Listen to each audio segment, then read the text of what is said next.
The night it happened, the air inside the car was too still, too heavy. My wife's hands gripped the wheel, her knuckles pale against the leather.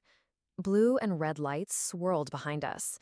She cursed under her breath, forced a smile toward me, and rolled down her window. The officer leaned in, calm, almost too calm. He took her license, glanced at me, then asked me to step out. My pulse quickened. I thought it was routine until he pulled me aside, his voice dropping to a near whisper. "Sir," he said, eyes fixed on mine, "I need you to listen carefully. Do not go home tonight. Get somewhere safe." I froze. Why? He hesitated, then slipped a folded note into my hand. "I can't explain now. Just read it." When I unfolded the paper, my vision tunneled. Words scrawled in hurried ink.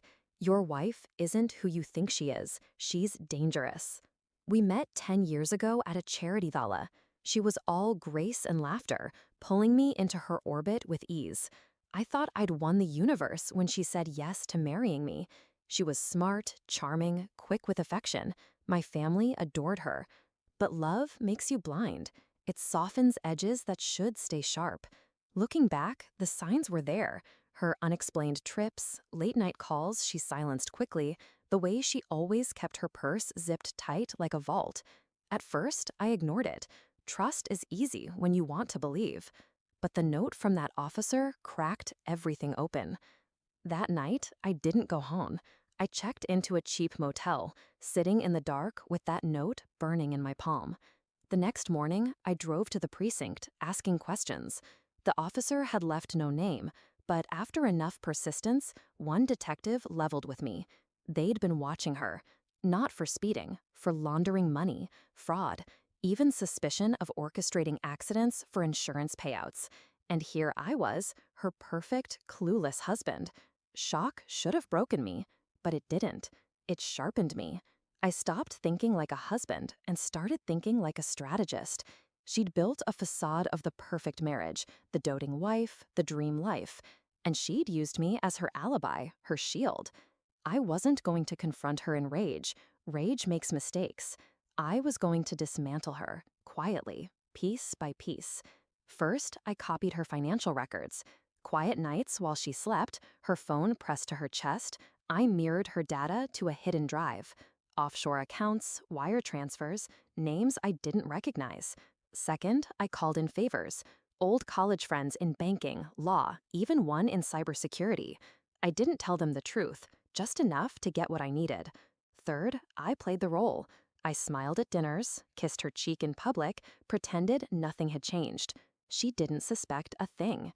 Every detail she'd buried, I unearthed. Every mask she wore, I cataloged. The final proof came one evening when she thought I was out. Her voice drifted through the house, low and urgent, speaking into the phone. "He doesn't suspect. By the time it hits, he'll be ruined." That was the moment the last thread of love snapped inside me. She wasn't just lying. She was planning to destroy me.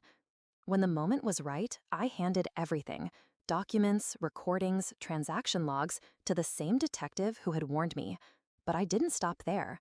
I made sure the board of the charity she worked with received anonymous packets, the very place where we met, their golden girl exposed.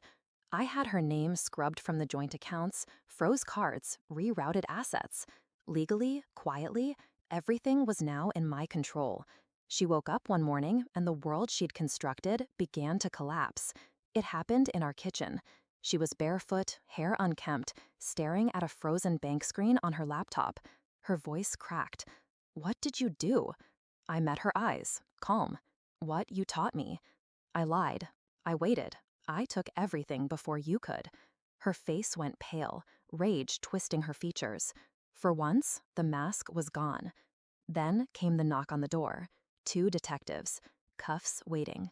She looked at me as they led her away, betrayal in her eyes like I had wronged her. That was almost laughable. I watched the taillights fade as the cruiser took her. My heart didn't ache. It steadied.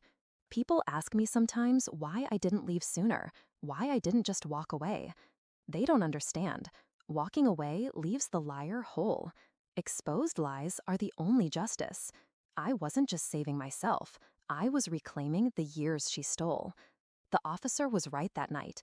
It was horrifying, but not the way I thought. It wasn't what he'd found on her license. It was realizing the woman I loved had never existed. And when the mask fell, I didn't mourn her, I buried her.